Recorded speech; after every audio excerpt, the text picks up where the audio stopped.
Hello. Hi. Welcome. I'm so surprised to see quite so many people here, but that's awesome because tattoos are great. So about how many of you would say you're a tattoo collector? You already have quite a few. All right, fair amount. And how many of you don't have any, and that's why you're here because you're thinking about it? Wow. A lot of virgins, okay. So my name is Sandy Church. Online I go by Electro Giraffe. Electro Giraffe is my handle on Instagram, so if you want to check out my work, that is the best place to find me.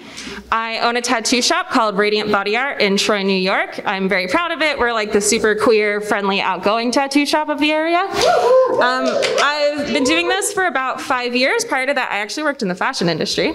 And my specialty, both then and now, is cute things and colorful things. So,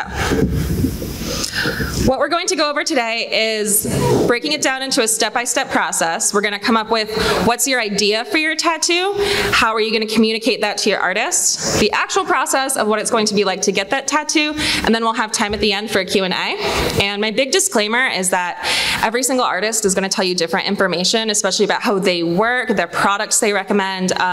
So this is your general overview, but if you go to an artist and they tell you something different, listen to them, not to me. They know what they want to do for a reason. And this is a little Bulbasaur using a UV ink that glows under blacklight. Yeah, my guy. Okay, so before we even get started, should you even get a tattoo? If you have topical allergies, skin conditions, there's a risk that you're going to react to the soaps or the glides that are used in the tattoo, which is like a lotion we put on your skin. All the different brands have different ingredients, and so if you do have a topical allergy, you need to warn your artist so they can check if it's in the products that they're using. You can also be allergic to ink, and that's really hard to predict. Every brand and every color, I see you smiling because one of my friends got super allergic to this one shade of ink. Every brand has a different formula and is very proprietary. Like they're not going to tell you what like their blue ink number 4 actually contains.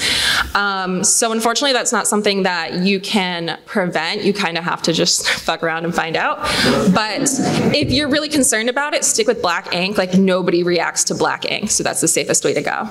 If you're allergic to adhesives, like the backing and Band-Aids, that's going to affect how they wrap or cover your tattoo. Second Skin or Saniderm is this really great product that helps your tattoo to heal, but it also sticks to it. And so that's a product that your artist needs to know not to use if you're allergic to adhesives.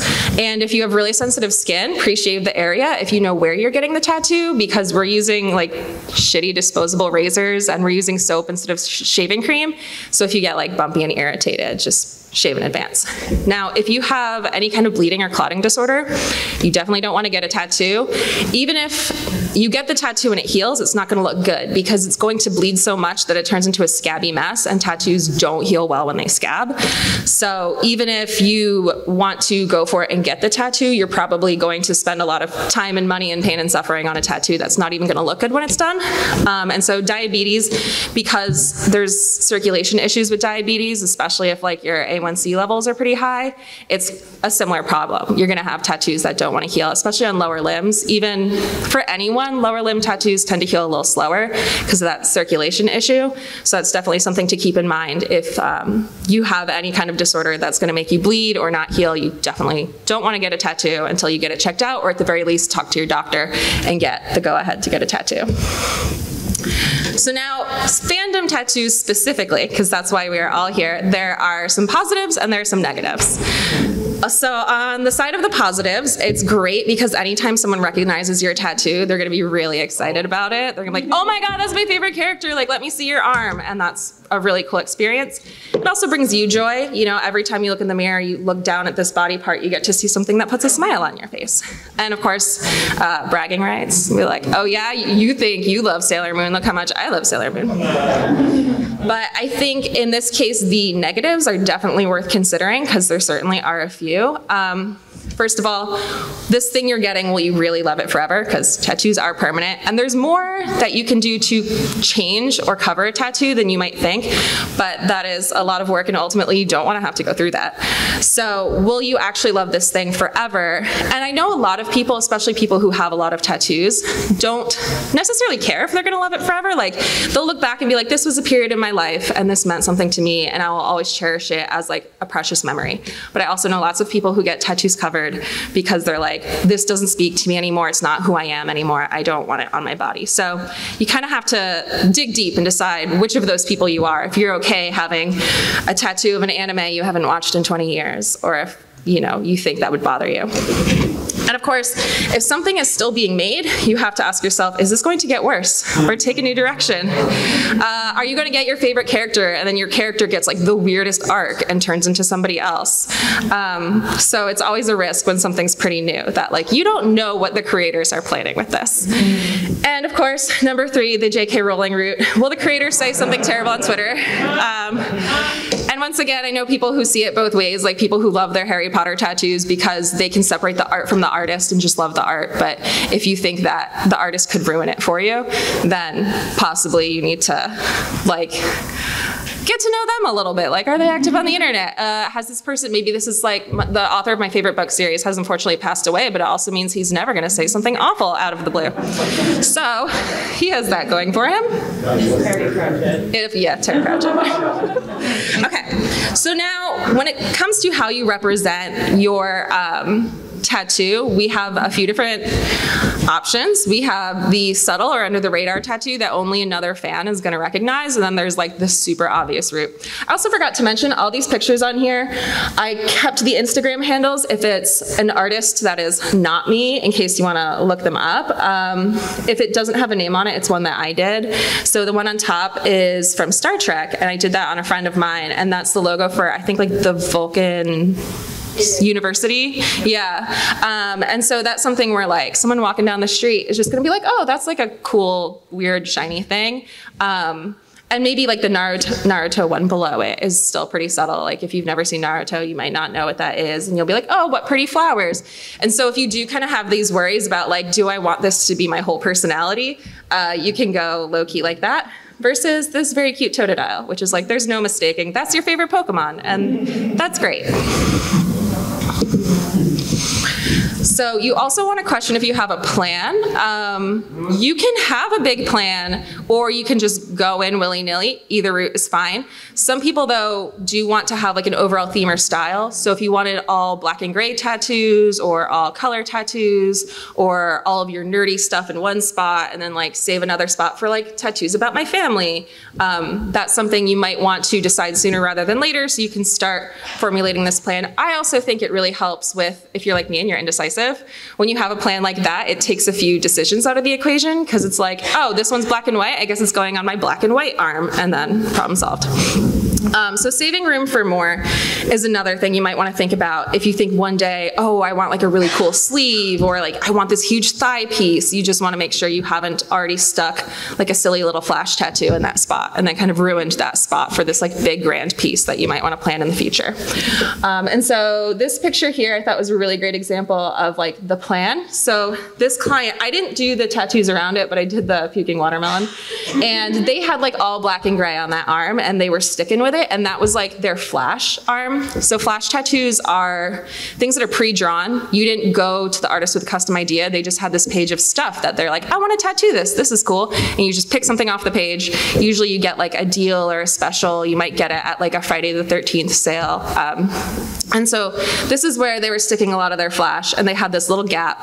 And so it's called a filler piece, when you have a gap and you just need to stick something there. And they decided to go color for this one. And so it made this fun contrast of everything being black and gray except for this one rainbow one.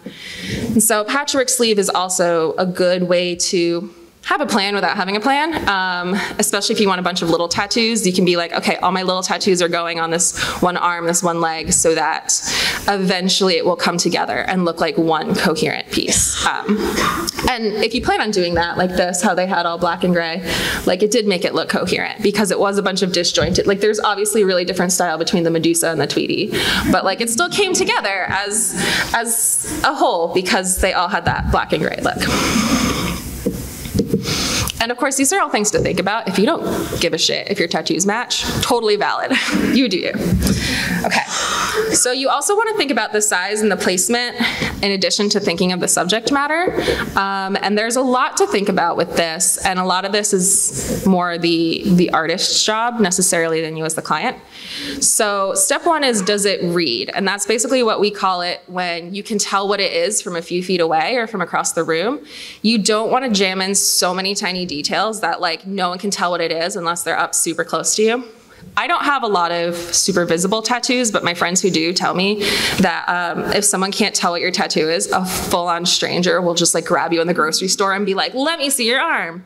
And so that's a case where like if it read a little better from a distance, maybe they wouldn't have touched you, who knows.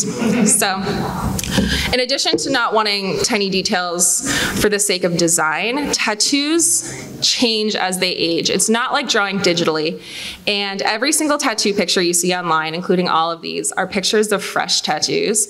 And they look really crisp and clean and beautiful when they're fresh. And almost none of them look like that when they're healed, even a month later. None of them are gonna look like that 5 years from now. The ink, because of the way your skin holds it, as your skin cells are like regenerating, new cells are grabbing the ink, and so that ink is spreading out and blurring over time. And that's not something that can be prevented. It doesn't mean the tattoo artist did a bad job. That is literally just how your body works.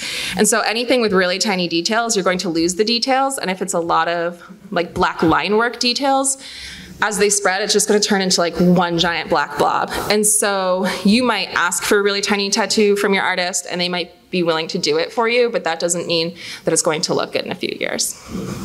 And for placement, if you're new, please avoid the painful spots. I have so many clients who are like, it's okay, I know tattoos hurt, like put this on my rib cage. And yeah, not a good experience, right? So, like, all of it is gonna hurt, but some spots are gonna hurt more than others, and it varies a lot from person to person, because I think feet especially, I've had people tell me that their feet were literally the worst, and other people say they barely felt it. So it does vary, but I think like get to know yourself and your own pain tolerance for tattoos before you try some of the more challenging locations. So that's like your ribs, your spine, hands and feet, and joints. So like right here and like the creasy spot of your wrist, or like really low on your ankles, can be pretty painful. And then you want tattoos to be right side up to you and not to other people. There are a lot of mean TikToks making jokes about this, but the idea is when you are like at rest, your tattoo should look right side up to gravity, to the people looking at you. It's pretty common, especially for wrist tattoos, people want it to face them because they're like, oh, this is for me, I want it to face me. And if that makes you happy, that's great, but like for the rest of your life, people are gonna tell you your tattoo's upside down. And they will tell you that you're wrong. And people will make TikToks about how wrong you are. And just be aware that really large pieces are gonna take multiple sessions. So a little tattoo might take 45 minutes, a bigger tattoo might take 12 hours. So there's a lot of variation there, and so that might matter to you when you're trying to decide what it is you want to do. So these pictures here, I really love this one on the top. It's great design from a number of perspectives. So one, it's really big, it takes up their whole thigh, and so it gave the artist a lot of freedom to add in some details. And I love the contrast of around the border. There's lots of tiny details, but the center is a little bit simpler. And it's also beautiful from like a color theory perspective. It does have color, but they're really muted colors. And so like you may not be able to see every little bead from across the room, but you can tell who those characters are. And so in that sense, it reads really well. And in that sense, it'll also age better in that like if the beads are the part that kind of like bleed and get blobby as it ages, like that's okay because you'll still get like the like drapey swag look, but you'll still be able to see the flowers, see the characters. And then The one below it is a much smaller tattoo, and so they weren't able to put in as many details. Also, just the design of it, they probably wouldn't have wanted to put in many details. But you can see that that is placed, you know, facing the world and not facing the person whose hand it is. And it also is like awkwardly close to their wrist because you can tell they were trying not to put it over their knuckles. Knuckles also like blow out really badly, like finger tattoos don't heal well. So that's a thing to worry about. I mean, you shouldn't, most artists will not give you hand, face, neck, like super visible tattoos if you don't have a lot, because no one wants to be the reason that you can't find a job. So if it's somewhere like on your arms where you could cover it, you know, they don't really care. But hands tend to be like one of the things you do last. It's becoming a lot more normal and common for people to get hand tattoos now, so not as much as it used to be, but. Okay, so I want to talk about doing color on dark skin. All these pictures are one particular client of mine, and the two on the bottom are healed.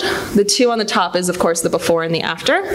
So a lot of artists are uncomfortable doing color on dark skin because they weren't trained for it.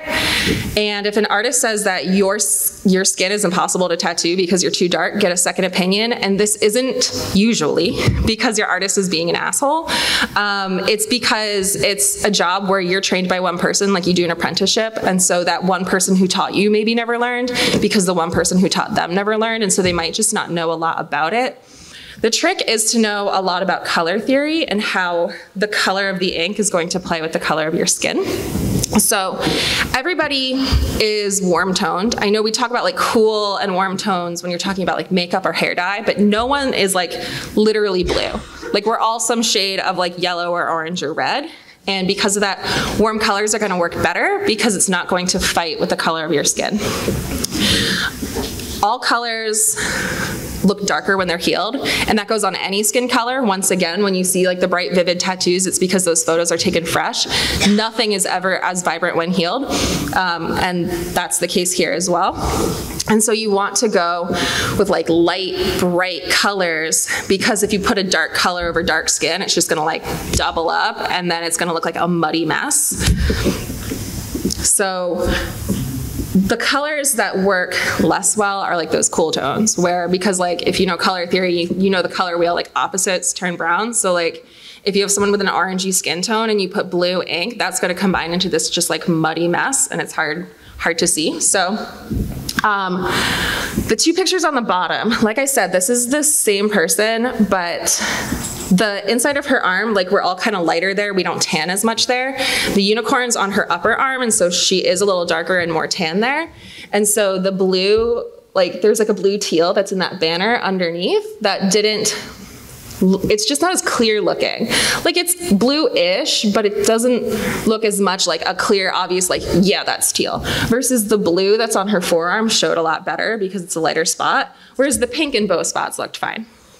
And same with on top, the yellow and the green, both healed pretty well. And you can see like on the Jupiter pen, like, yeah, it's more muted, but it's definitely still color. So it's something where like if you're concerned, or if, you know, your artist is saying no color, pops of color are a really good option, because then those little highlights will like really stand out as this like fun bit of color, but you're not making the whole thing like super bogged down with detail. So if you've decided what you want and where you want it, it's time to collect your references. So this is something I think is going to vary a lot more artist to artist. Not every artist wants you to inundate them with stuff. Some of them are like, they just want to do their style. So you're like, give me a Naruto. And they're like, I got you. And they're just going to do it their way. They don't really care about, you know, trying to get all the details from you. Some artists want more information. It just kind of depends. So I would say only collect a few images, and you're not looking for a tattoo to copy. No one wants to copy art. It's boring, and they might be offended if you ask them to. But you're just trying to give them an idea of what you like. And so it might be the art style that you like, it might be the colors that are used that you like, the placement, and it doesn't even have to be pictures of tattoos. So if it's from a game. You can take a screenshot of your character doing like their final move where they're like swinging their sword and be like, I like this pose. That's the kind of thing you're going for. It doesn't have to be like, here's a tattoo that I want to get. So here's an example of like a start to finish from a client. They said they wanted a sparkly manatee, and they sent me that patch. And so below is what I drew and what I sent to them, and below that is the final tattoo. So I'm gonna go over art styles a little bit. This will help you like narrow your search or maybe get an idea of what an artist does, but I just wanna point out it's very limiting. I'm gonna show you some pictures that don't fit any of these styles, and they're all really awesome tattoos. So this is kind of like a starting point, but you don't have to get caught up in like the exact definition of like what makes something one style. So Detective Pikachu, obviously we want realistic. Never get a realism tattoo from an artist who doesn't specialize in realism, because this is the style that like if you mess it up even slightly, then like this person looks cross-eyed and they look like an alien. So be cautious about that. So micro-realism, same deal. It's just a different trend where they're doing really tiny tattoos that still look realistic, and they're using like microscopic needles to do it. And then the concept of abstract or surrealism is to, you know, take an idea and make it weird. So dot work can be more fine stippling, like shading, than this. Like the color dot work is one way to do it, but you can also do black and white dot work. And then black and gray and black work are a little different. You can see the black work one, we're just talking black. Black and gray, there's like that soft gray. And so there can kind of be like an overlap between the two, but in general, like black work is like really heavy and dark, and black and gray has like soft tones in it. And then new school is like a 90s thing. It originated in the 90s. Now it's kind of evolved, but it's very colorful. It's kind of like this like super deformed, distorted, sometimes kind of gross looking stuff. And then neo-traditional is, I feel like maybe like the most popular. Like traditional was traditional, and neo-traditional really is like the new thing, where it's a lot of those like soft gradients, like there is color, but the color tends to be more muted. The focus is more on the lines. These are some ones that I liked that I would say defy those definitions, but are amazing nonetheless. So this is the kind of thing where you're not going to be able to look up any of these artists just by searching for like, I want traditional, I want Japanese. Like they're their own thing unto themselves. Okay. Next step, you've got your idea all planned out. We're gonna take it to an artist. So how do we find a tattoo artist? Absolutely, talking to real humans is the best way to do it. You can ask your friends or your coworkers, but they're gonna be able to tell you, do they like the tattoos that they got, and did they enjoy it? Did they have a good vibe? Because sometimes you'll wind up with like, people will say, oh, I love my tattoo, but the artist like was super creepy and hit on me the whole time. Or like the shop was really dirty. And like, you don't want an experience like that. And no matter how good their Instagram looks, you're not gonna know about that unless you've talked to someone who's met them. If you can't find somebody through word of mouth, maybe none of your friends have tattoos because they're boring, then you can turn to social media. I personally prefer Instagram for everything for work. I think a lot of artists primarily use Instagram. You can also use Facebook. There's sites like Tattoodo that are specifically for finding artists. I don't use it, and I don't know a lot of artists that do, but it might work for you. You could use Google Maps to find a specific shop. So rather than looking for the artist, find a local shop that like you've heard good things about, find out who works there, look those people up. When you're looking at artists, you want to see, do they have a specialty and does it fit your idea?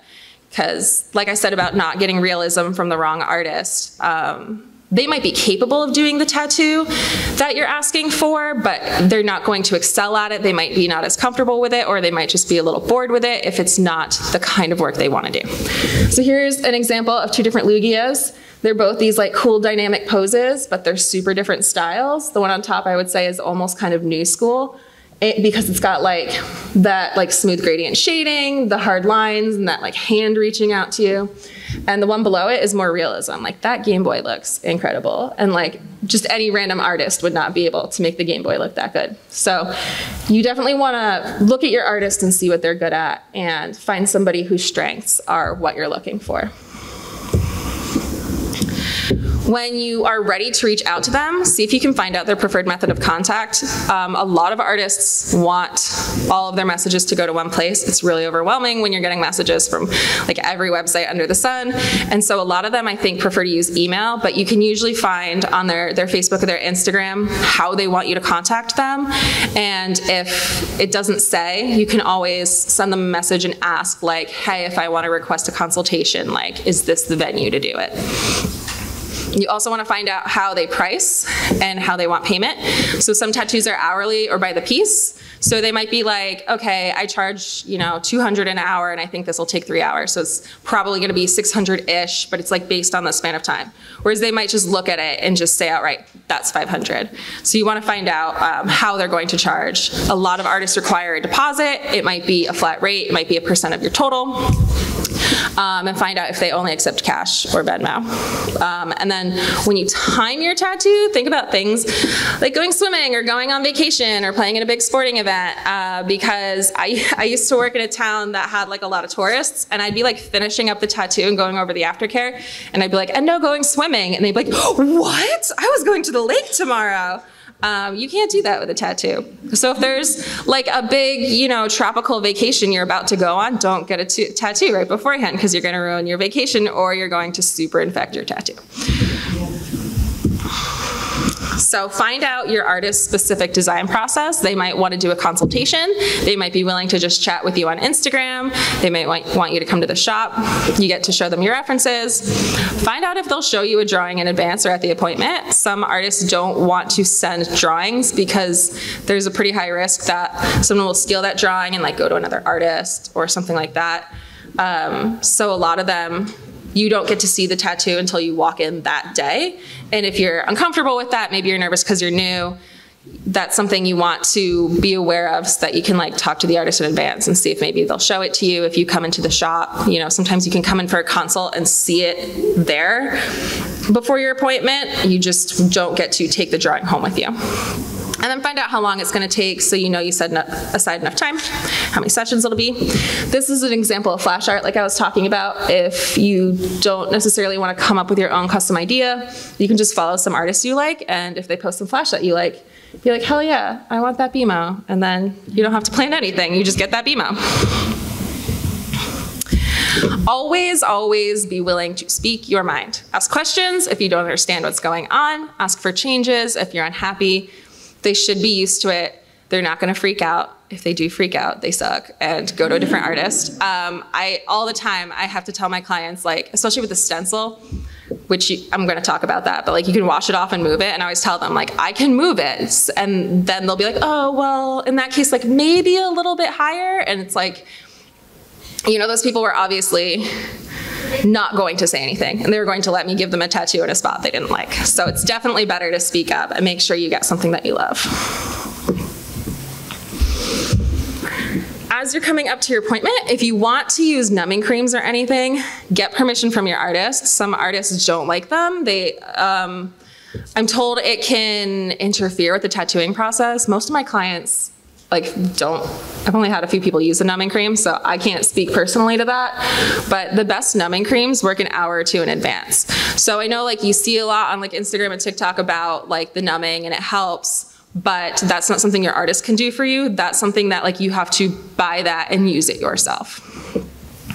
Make sure that you slept well, hydrated, and eaten something. It sounds maybe a little dramatic because you're like, oh, whatever, it's just a tattoo. Like, I'm not running a marathon. But I'm serious, you will have a bad time. I once did a tattoo while feeling great, and it didn't, like, on myself, and it didn't hurt, and it was fine. And then when I went to touch up that tattoo, so it's the same spot, same everything, I hadn't had anything to eat except Red Bull, and I was in so much pain. I was like bleeding everywhere. So trust me, it really helps. And then have your aftercare ready. You don't want to walk out of the appointment and be like, well, crap, now I have to go to CVS and like buy some Aquaphor or something.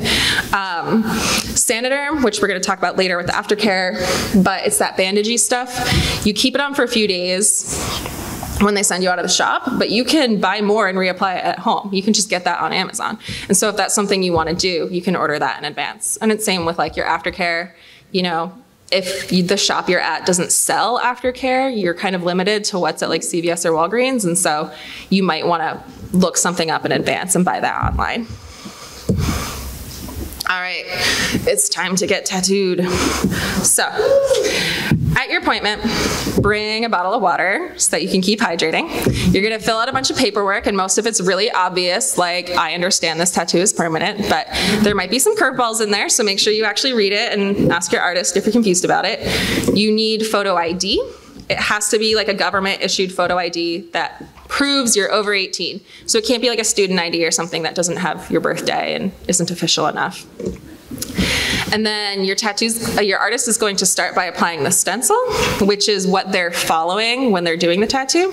So they're gonna shave the area, they apply this like sticky solution to it, and they stick the stencil on, you peel it back, you see how it looks, they'll check the placement. And like I said, that's one of the things that is very easily like moved in the appointment. So don't feel like you have to agree with it. So this is an artist that's local to my area. This was actually freehanded, which means he drew this with like a skin pen directly on that client's leg rather than using a paper stencil. But ultimately the idea is the same. Like that is his guideline for what to follow. And it also gives the client a chance to like look at the placement, look at the size and be like, all right, cool, I like that, let's go. And of course the bottom is the finished version. Now we get to use the needles. I think it feels like a cat scratch. A lot of people describe it differently. It hurts, but it's not unbearable. So if you're worried about the fact that it's a painful process, I would say as long as you're not in like one of the awful parts of your body, it's very tolerable. Like it is painful and unpleasant, but like in an annoying way, not in like a terrible way.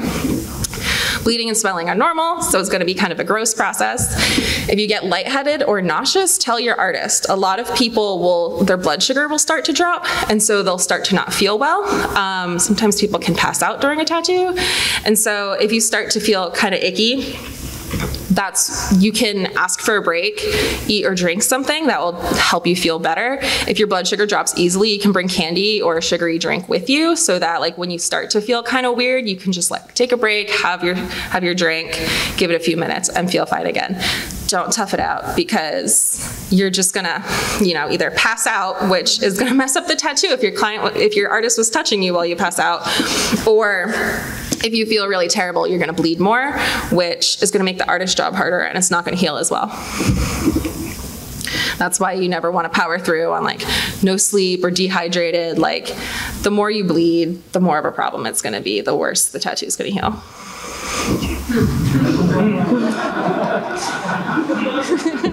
He's so good. So when it's done, you're gonna get some kind of bandage over it. The newer, more popular way is with like a second skin kind of thing. Saniderm and Derm Shield are popular brands.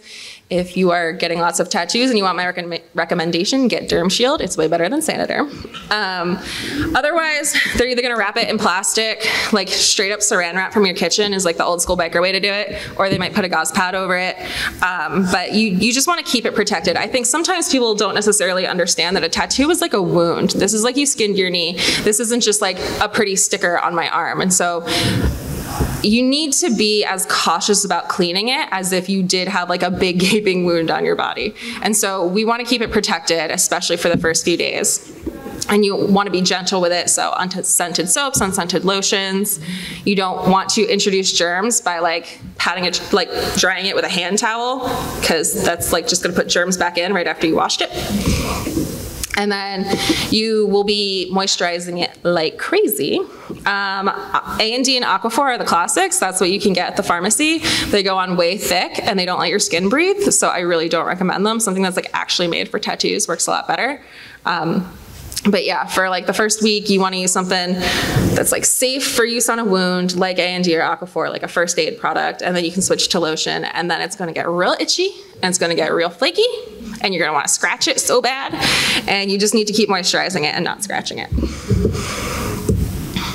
Okay, so we have time now for questions. If anyone has questions, I know I talked a lot about like the client side experience of getting a tattoo, but if you have art questions or anything like that, that's great too.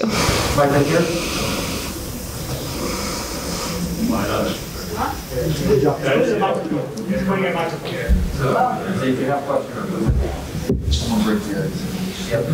thanks. Do you have any tips for, I guess, identifying an artist that's putting out quality work, like how to know what to look for specifically? I mean, if you don't know a lot about tattoos. Yeah. You definitely want, like, line work tends to be the thing that is what people judge an artist by, because it tends to be a little more challenging. And so definitely you want to look at the lines. You can tell from a photo, once you get used to what you're looking for, if the lines are going to blow out or fade. So it should look perfectly, evenly, solidly black. If there's almost like a haze around it of like gray or blue, that line is already blowing out. By the time it heals, it's going to be like twice as wide. Versus if it's patchy, you can see skin through it. That is a sign that it's not going to heal very well. And that goes for color as well. If you can kind of see patches of skin instead of like a really consistent sheet of color, that's probably not going to heal very well.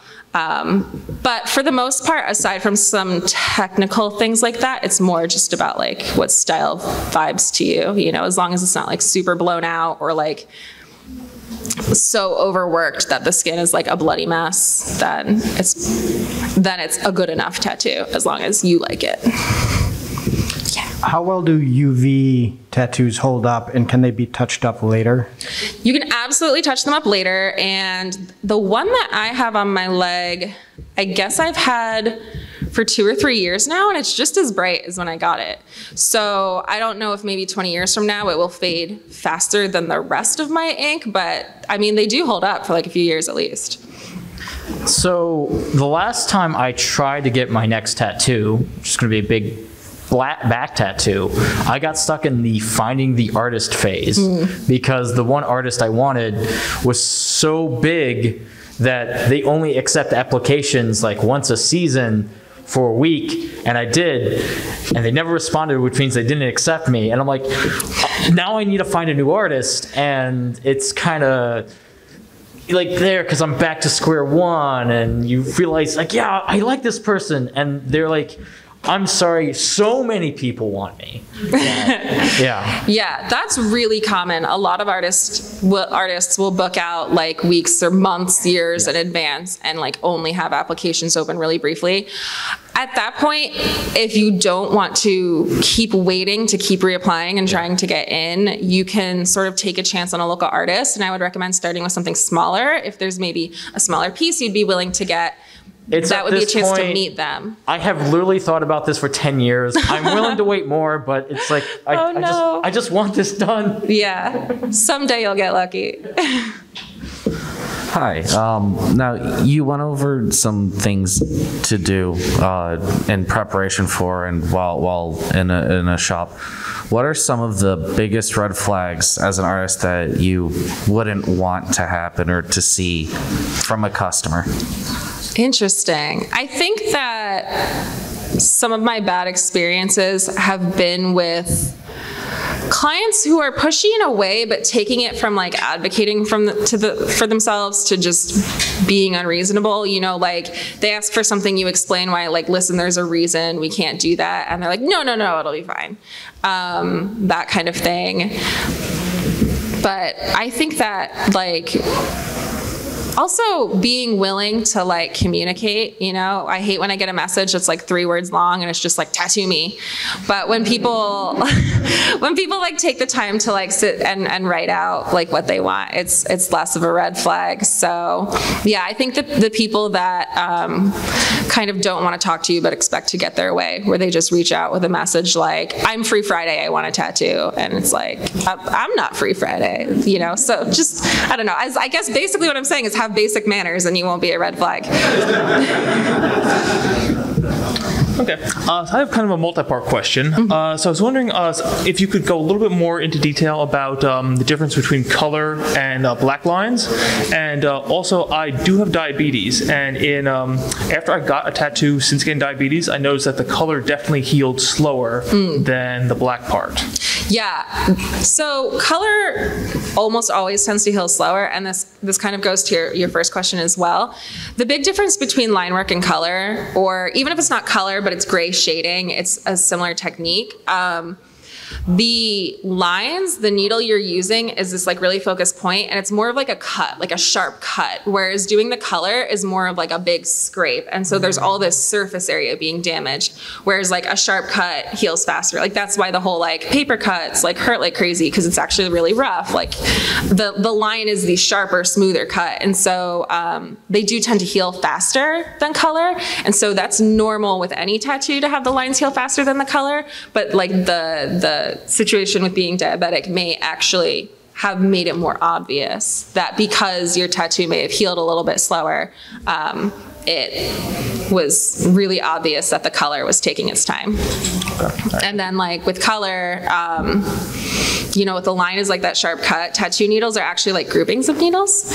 And so like you might use like a 5 liner, which is 5 needles and a point, but then you'll use like a 13 mag, which is like a shader that is like this big monster to like, that kind of rips up your skin as you're going, but it does more surface area. And so that's why it feels different and it heals different. Okay. Would you suggest like getting I can show it to you later if you want, but getting like the color part touched up later? Do you think that would make any difference? Yeah, if it healed kind of patchy, that would, because sometimes when things heal slower, you do lose ink like that. It's not uncommon for tattoos to need touch-ups, and it's not necessarily anything the artist did or that you did while it was healing. Sometimes it's bad luck. Sometimes it is a bad heal.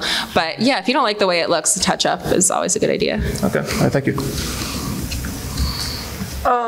What are your thoughts on tattooing over scars? Are there any difficulties from the tattoo artist perspective? Is it going to heal worse?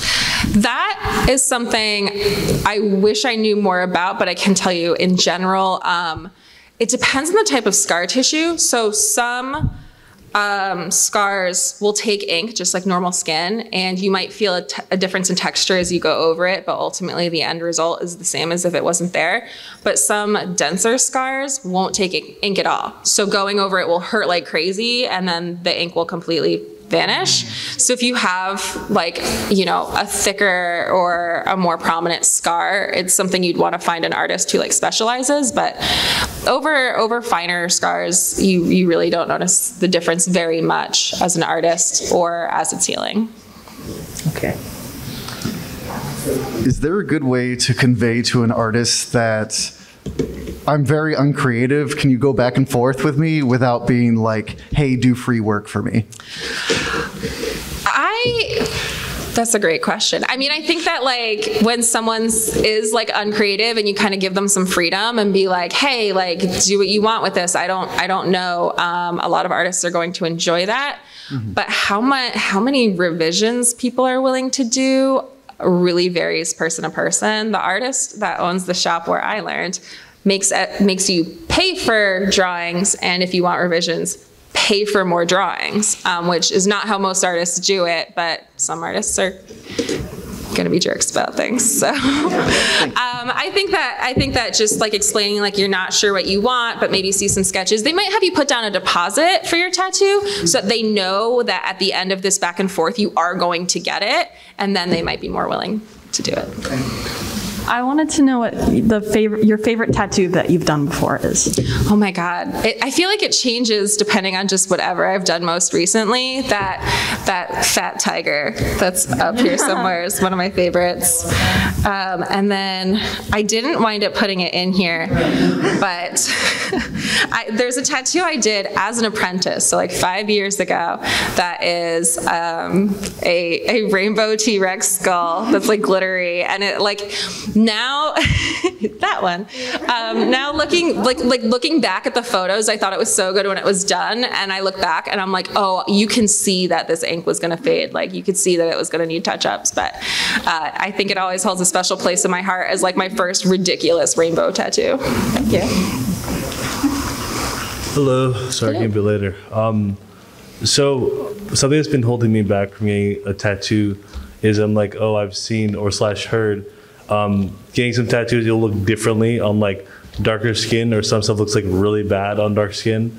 So do you think I am right to be really aware of that and like look for someone who is specialized in that? Or if I'm like, oh, it's just a good artist, then I'll be fine? You know, it's definitely like if it's not their specialty, you're taking a risk. There's this really old school myth that I think most artists now know is bullshit, that like you have to put more pressure with black skin, which is a total lie. And I know that's something that in like the medical field, some doctors still believe.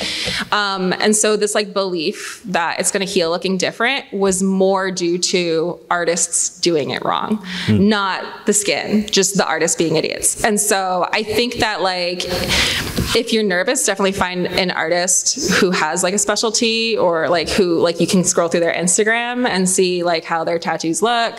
And then, you know, keep it simple with like black line work, because that should heal good on everyone. And if it doesn't, they're doing something wrong.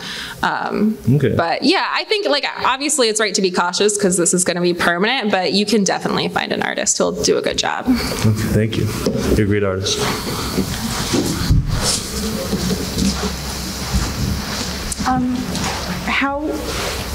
How should you tip your artist? Oh my God, I meant to include that. I totally forgot. So it's kind of like any service where like a 10 to 20% tip is kind of the standard, but it doesn't, you know, it's not required. If you're getting a big piece, it's also common to not tip until the final appointment when the piece is done, but then still like tip on the total. And then a lot of people will like tip cash or like Venmo to try to, you know, so you don't have to report that or do a fee. But that's kind of like up to the artist individually. And then like I also like my other artist who works in my shop will regularly get tipped in weird things like weed or like a deer skull. So, you know, it could be anything, but yeah, so generally like that 10 to 20% is like a good rule of thumb. Or a deer skull. Also, and you were dye bag when you're done? Wouldn't that be great? This looks great. Thank you. Also, how do you find good like queer-friendly artists? It's definitely another rule of thumb thing, but a lot of artists will put like in their Instagram profiles if they are specifically like themselves queer friendly. So like my profile, I'm pretty sure says like pansexual, vegan, like that kind of thing, to show that like, hey, you can come to me and it's safe. And that's a really good question, because obviously it's important. You want to feel safe with this person who's about to sit with you for like hours on end, but sometimes you can find an artist where maybe the shop is kind of old school and the shop doesn't have a super welcoming vibe. Like that specific artist is like incredibly queer friendly. And so I think like as you do your artist research, they'll probably like have it in a profile somewhere and you'll notice. Thank you. Hi, so I was thinking about getting some like pixel art tattoos, and I realized that it's like a super precise thing. Are there any like body parts that it would maybe show up the best, and like how do you think I should go about my artist research? I think you want to make sure whatever you get is in a fairly flat spot. So say you're getting it on your forearm, you would want it to sit flat on your forearm and not wrap too far around, because no part of your body is flat, but when you're on a really curved part of your body, the art looks really distorted. And so if you have something super geometric, it never looks right from any angle because of that distortion. You also need it to be bigger than you might think, because of the fact that those pixels that look super square the day it's done, like I said, as it ages, it's going to smooth out a little bit. So you don't want the pixels to just turn into like a wobbly blob. You want it to like stay like a staircase. But I mean, when it comes to doing your research, like either maybe you find an artist who's done stuff like that, or something with really precise line work. So something with like script, or like I said, geometric, something where it's got straight lines, where if the line was like wibbly wobbly, you'd super notice. There are things like a pretty flower, where if the line is not what they intended, you'll never know, because it's like a really organic shape. And so look for someone who specializes in things that are a little more geometric or straight or even or symmetrical, and like fine lines would probably do a good job on that. Okay, awesome, thank you. Kind of along similar lines about geometric stuff, I was considering some symbols that would basically be all in black from a show I'm interested in. Is there obviously that doesn't leave a whole lot of room for like the artist to be super creative with it. Is there a good way to go about looking for an artist who's more willing to do something like that? If they're super famous and they're the kind that has like a 6-month wait list, they're not going to want to do stuff like that because they have the ability to pick and choose only what's fun to them. Most artists will be willing to do stuff like that, especially just like a local artist versus going to a big city to go to someone famous. Yeah. So they may not post that stuff on their Instagram because they want to show like the stuff they're bragging about online, but lots of artists do lots of little tattoos that they don't actually wind up posting. So I think as long as it's not somebody who's like really famous for a certain style, I'm sure you'll be able to find someone. Okay, sounds good. Thank you. No problem. Hi there. How do you like talk and ask the artist or studio about kind of like their health and safety and like sanitizing and cleaning practices, and how do I know that it's sufficient? What's terrifying is that in 5 years of doing this, I've only had one client ask me about how we clean. I mean, I don't know if there's like a specific right way, but if you have a consultation or you go into the shop just asking like, I want to learn more about like what your sanitizing process is like, they should be happy to talk about it. And if they don't want to talk about it, I feel like there's your sign to get out of there. But yeah, I think you know, they'll be pleasantly surprised to get that question. Are there any other red flags if they do answer it? I don't know. I know the shops in my area that are like the ones to avoid, you can kind of tell because they're that like grungy old school biker shop where like all the guys are like old and drive motorcycles and like are super problematic and make their female clients uncomfortable. But like you can see that going in, and a lot of the shops that are the more trustworthy ones just have that like brighter, friendlier feeling overall. Okay, thank you. Hey there. So this is probably a weird question. I know you had mentioned not to go swimming after you get a tattoo, but I am looking into scuba diving. I'll be wearing a wetsuit. Does that count? Yeah, it would still get wet, right? Not really. Okay. I'm more worried about the pressure going down. I mean, the pressure shouldn't do anything, but yeah, the risk of like a drop of ocean water getting in there is rough. I mean, if, you know, I would say my official advice is don't do it. My unofficial advice is if you're gonna do it, put on Saniderm or something so that it stays clean. And even if it's not going to get wet with ocean water, it's a situation where it's not breathing for a while. And if it's super fresh, like that is not going to be good for it. Like even wearing spandex pants over it for too long, if it's super fresh, is not a good idea. Okay. So I would avoid doing that. Okay. Yeah. Oh, thank you. No problem. Yeah.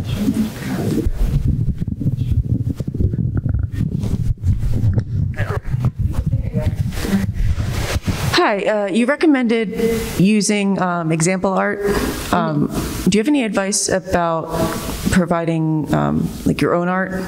I've drawn a tattoo design that I'd like pretty close to it. I think that's awesome. Okay. I have occasionally had clients who show me their own art. I wonder, well, somewhere in here.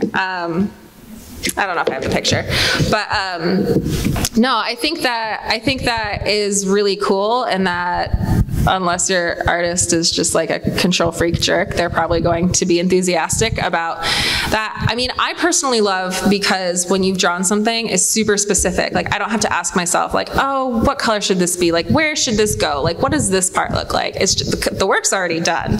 So I think it's great. Okay. Sorry, I have a question as well. What is your advice for those of the curvy lechonk physical features of getting a tattoo? Yes, definitely get them. Some artists will like specifically say like all bodies. to indicate that like they're not going to be judgmental or anything. There are a few slightly different considerations depending on the location for the artist, but from like your perspective of getting the tattoo, like any place is perfect, go for it. And I know so many people who like, and this is, I mean, myself included, it's like if I don't like a part of my body, I can just put a tattoo on it and then I love it. So it's a great way to like, it's really empowering and you feel good about yourself. Thank you. No problem.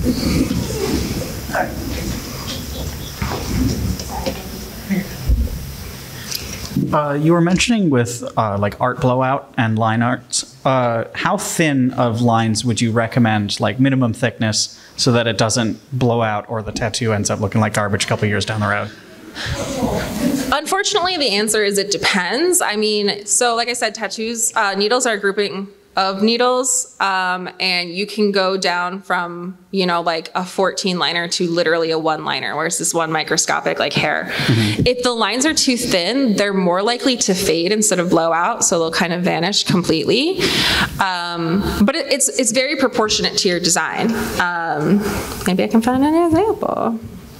Do you have any good examples of bad healing? Oh, okay. Like how it kind of faded and grew out. That would be get close to it. Yeah. Of like, because I got that flash, right? Right. And so it really does. It was original. Yeah, like it was. Okay. Like it was clean, but you can say it's not clean. Right. Yeah. All right. So yeah. I guess it's like all proportional to. Yeah. So like, and this one with the micro realism, like there is kind of that black line along the blade, and it was probably done with like a 1 needle. And it's okay if it fades because you'll still be able to see the gist of the blade. Like it'll just soften into the blade. But if you were doing like script, like text, you'd have like a whole letter missing. Okay. And so you wouldn't want to do that. Right. So it kind of just depends on like what you're doing. Okay, good to know. Thanks. Thought of another one. Like many people, I got my first tattoo in college, and I no longer live in that state. So my question to you is, what is the etiquette around asking an artist to touch up somebody else's work? That's a great question. So, I mean, officially the rule as an artist is kind of like never touch someone else's work, but in a case like that where like you can't go to that artist, you can probably find someone to touch it up. But generally, if you went back to the artist that did it, touch-ups are free. But when you go to somebody else, they're gonna want to treat it like a new tattoo, and so you should expect them to treat it like a new tattoo. And so like if they spend an hour fixing it, expect to pay them their hourly rate. It's gonna be full priced as though you were getting a tattoo. And there are some artists who are gonna turn you away and say, I don't touch someone else's work. But if you explain like it's not somebody local, you're not stepping on anyone's toes, like I literally can't go back, then you should be able to find somebody who's willing to do it. Hi. Yeah, I had a question. In your presentation, you had a tattoo that you did with Blacklight Ink. Yeah. And depending on the artist that you asked to, like I've heard so many different things and like just so many different, like there's the myth that it is unsafe, the ink, versus some people are like, well, they've made a lot of technological advancements and it is safe. And I was just curious what your opinion was on that. Yeah, I made sure when I like started buying UV ink that it came from like a real brand, because there are some that look super shady. And so it's like, this is a brand that like other artists have used. And I also like gave myself one to make sure like my leg didn't fall off.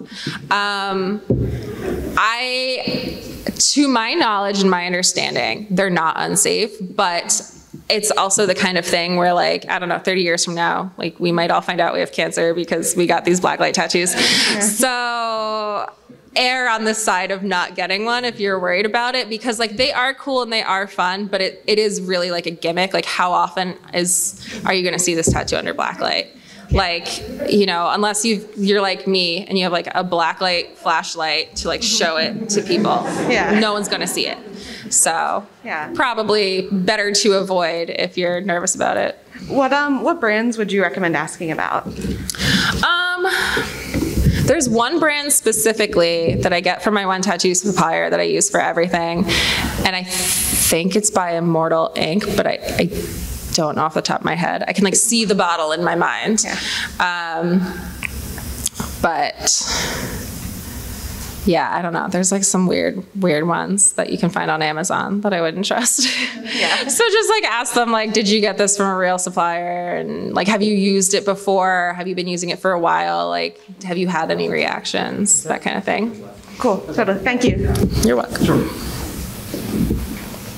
Hello. I was wondering, how much can you expect a tattoo to change as your body physique changes? Like, say you start dieting or start working out, or vice versa. Most parts of your, this is going to be the last question. Okay. Most parts of your body don't change all that much. If you had it like on your stomach or on your thigh and you gained or lost a lot of weight, you might notice a big difference. And it might get distorted and it might blow out as your body changes. But for the most part, like if it's just kind of like on your arms or on your back, it's not actually going to change very much. So I wouldn't let fear of it changing hold you back. And also, it is 11, so thank you everyone for coming.